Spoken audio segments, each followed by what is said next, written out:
When it comes to Michael Jordan at his peak, there really isn't any player in the history of the NBA that can even compare. We are talking about pure and utter dominance, complete annihilation of the competition.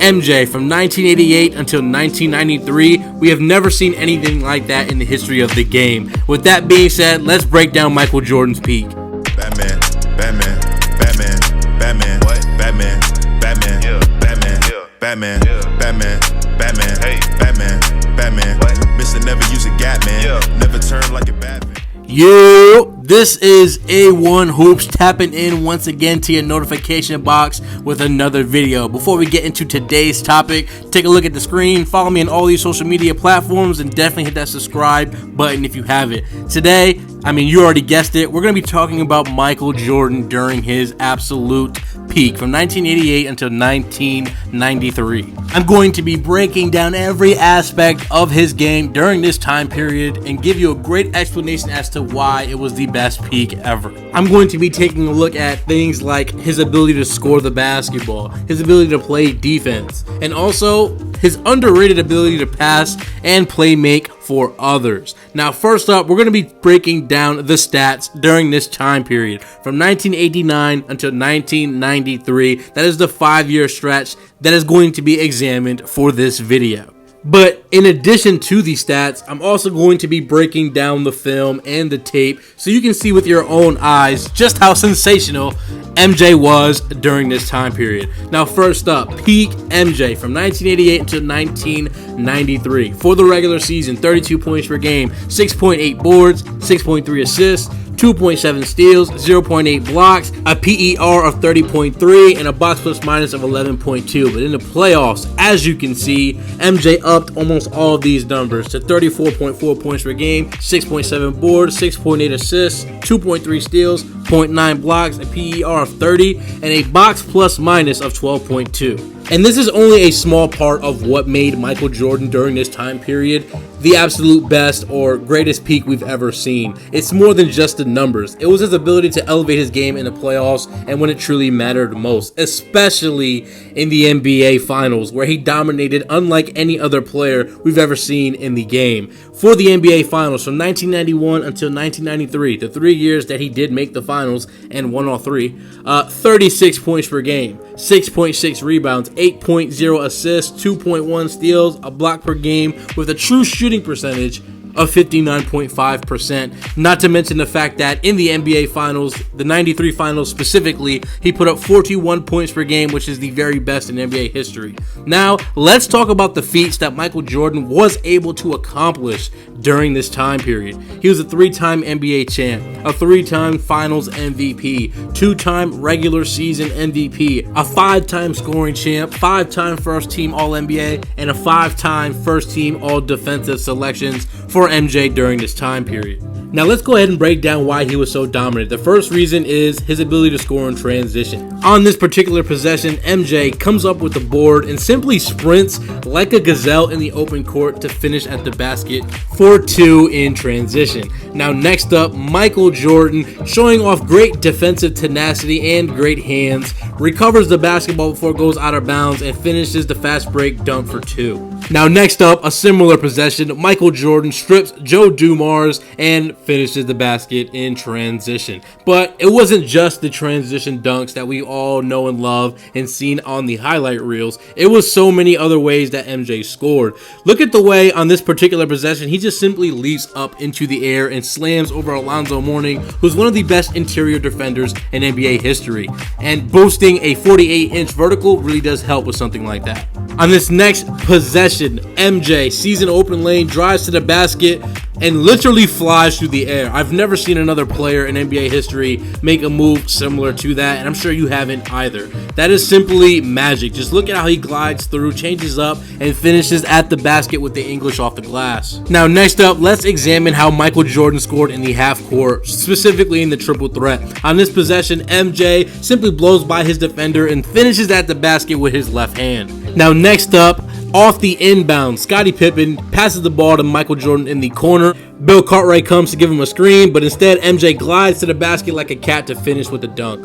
Now in this next possession, Michael Jordan, isolated on the top right wing, hits a very, very narrow crossover, gets to the basket, and finishes the and one. This crossover by MJ was so narrow and unique in NBA history that it almost always worked and froze his defenders. Now next up, Michael Jordan recovers the offensive rebound. He's on top of the key. He fakes right, goes left, finishes at the basket with his left hand. There's a reason why Michael Jordan is considered one of the best isolation players ever, because in the triple threat, you pretty much had no chance of stopping this man. Now, in addition to the triple threats, we can't make a video like this without discussing his ability to score from the post. On that possession, he backs down his defender effortlessly and finishes for two. It didn't matter what the defense threw or if it was a double team. Michael Jordan could literally adjust his fadeaway in midair like he does right here, and it's still bottom of the net. Even despite having a larger defender, Clyde Drexler, who's 6'7", Jordan hits him with a head fake, turns over his right shoulder, and boom, it's simply money. Same thing, once again, simply money over Clyde Drexler, who is the taller defender over Michael Jordan. When it comes to the fadeaway jumper, only Dirk and Kobe Bryant can compare. Now next, let's talk about Michael Jordan's ability to score without the basketball. Here on this possession, Jordan fakes a cut to the left, goes right, catches the pass from Horace Grant, finishes at the basket. On this possession, Michael Jordan breaks away from his defender sneakily, gets back to the three-point line, and spots up for a wide open three from John Paxson Swish. Next up, Michael Jordan catches the ball off a screen, mid-range jumper, it's money. Next up, Michael Jordan basically circles the entire court and everybody on it, sprints back out for a mid-range jump shot, very similarly to how a Steph Curry would operate. When it came to scoring off the ball and getting open, Michael Jordan was simply elite. Next up, Michael Jordan sets a screen for Scottie Pippen, but then dives straight to the basket, boom, open dunk. Now, let's talk about the other side of the court, which is called defense. I say 89, I mean the 88-89 season till the 92-93 season. But nonetheless, 2.7 steals per game, 0.8 blocks, a 3.5 steal percentage, which led the Bulls, 1.4 block percentage. He had 6.8 defensive win shares per 100, 2.8 defensive box plus minus, a 2.5 BP defensive box plus minus, a D Raptor 2.74, and a 1.2 DP IPM. Now, what made MJ so elite defensively was his hands and ability to play the passing lanes. On this possession, he picks off an easy pass, sprints in transition for a dunk. Now in this next play, MJ sneaks from behind and picks off a bad pass. Him having such large hands made it super easy for him to get steals and deflections in the passing lanes, as well as stripping active ball handlers. Pause. Now yes, Michael Jordan did gamble a lot defensively, but it kind of worked out for him in his peak because he was just so great at doing it. Just like on this possession right here. Now next up, let's talk about rim protection. When it comes to blocking shots, probably only Dwayne Wade was better at the two-guard spot. On this possession, Glenn Rice tries to hit a turnaround jump shot, but Michael Jordan skies up and sends it back to the damn dinosaur age. Now next up, a similar possession, Charles Barkley gets to the basket, throws up a layup, and once again, it's back to the Stone Age. Now let's talk about Michael Jordan's one-on-one defense. Now on this next possession, Buddy tries to drive by Michael Jordan, but Jordan with the great hands completely strips him, and that's that. Next up, during the 92 NBA Finals, Jordan matched up with Clyde, stays committed, puts up a great shot contest, and he forces Clyde to pass the ball off. Next up, Clyde tries to take MJ, he crosses over, and Jordan's all over it and snatches it out of his hand. Next up, Clyde gets the offensive rebound, attempts to try to score on MJ, but he's just finding no daylight, forces him up into a tough shot. On this play, Jordan goes under a screen, switches back onto his man. He tries to hit a crossover, spins, but Jordan snatches it out of his hand. Jordan was simply elite defensively from the guard spot. Now next up, let's talk about passing and playmaking. From 89 to 93, 6.3 assists per game, 8.4 assists per 100 possessions, 2.3 assists to turnover ratio, 28 assist percentage, a 7.1 C turnover percentage, 12.4 box OC, a 6.8 passer rating, and a 108 spacing rate. But enough of the stats, let's break down the film. On this possession, Michael Jordan posts up his defender. He draws a double team, leaving Purdue open for a dunk. Next up, Jordan in transition passes to the corner. He gets the pass right back, fakes a jump shot, and delivers a crisp pass to Purdue for another dunk. When it came to passing out of jump shots or off balance, Michael Jordan was simply one of the best at it. On this play, he draws 3 defenders, and they leave Horace Grant open right underneath the basket. Now, same situation here. Michael Jordan, once again, using his scoring gravity to create for others. He turns around, they forget John Paxson in the corner, he fires off the pass, and John Paxson for 3 money.